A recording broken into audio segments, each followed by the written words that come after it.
Knight and Parson, both the characters, are very minutely painted by the poet in Prologue to the Canterbury Tales. They have very less shortcomings. Knight idealises chivalry, whereas Parson is ideal for the religious class.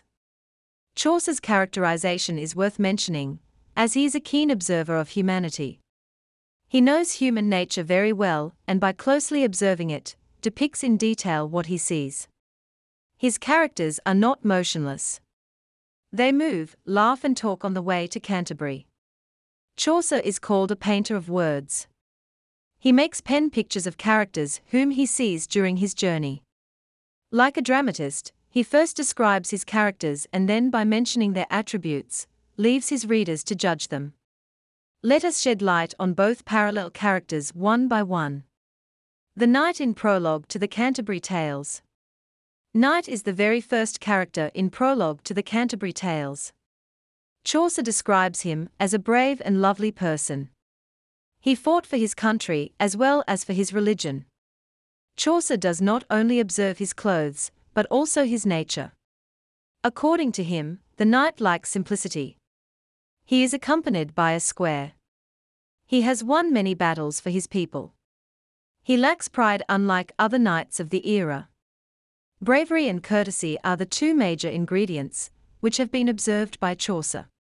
The knight, on many occasions, was awarded to be the head of the table. He stood behind his masters at the time of their feasting.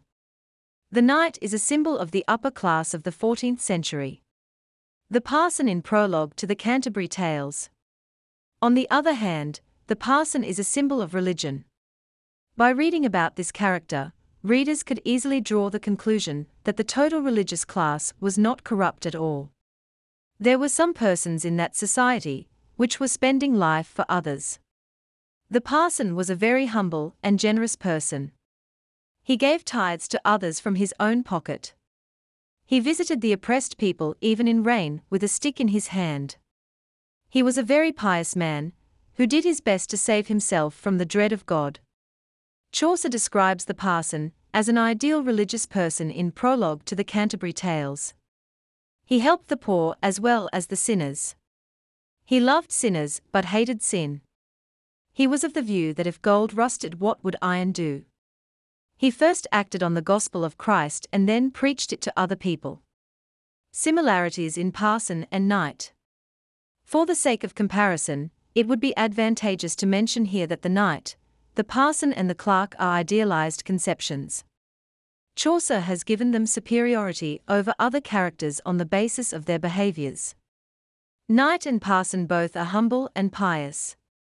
Knight was living life for his country and religion. In fact, he fought for his country and religion. Similarly, the Parson also shared the same attributes.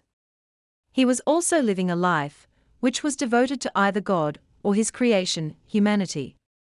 Thus, the common characteristics of both of them are that they were not living for themselves but for others.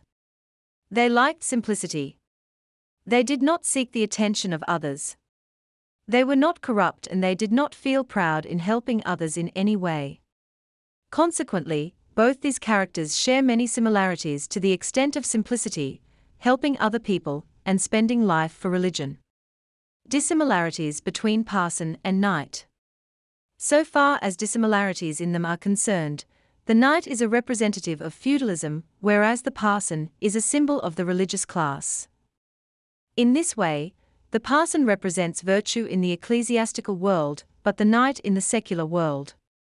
According to Chaucer, the Parson was a poor person, but the Knight did not seem to be poor, but a person from the upper class. The Knight shared qualities of bravery. Meaning thereby, he served humanity with his strong body and training, but the Parson helped the deities with his pure heart. Knight was good in the eyes of his masters, but the Parson wanted to become virtuous in the eyes of God. The Knight is a person who signified worldly success, but the Parson indicated success in eternal life. By and large, the final analysis of the above discussion is that Chaucer very skillfully paints the Knight and the Parson in Prologue to the Canterbury Tales. Very rare characters represent the virtue of the 14th century. Most of the characters are either corrupt or bad, but the knight and parson are different from them. They are neither corrupt nor bad from their heart. They share similarities such as humble life, modest behavior, serving nature, and above all representation of their specific classes. Chaucer has balanced his book by describing a character in contrast to the other.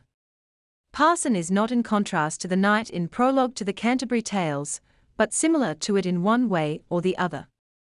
In many manners, the knight and the parson are similar to each other, as they both have common attributes. Hence, there are more similarities, but fewer divergences between the parson and the knight in Prologue to the Canterbury Tales.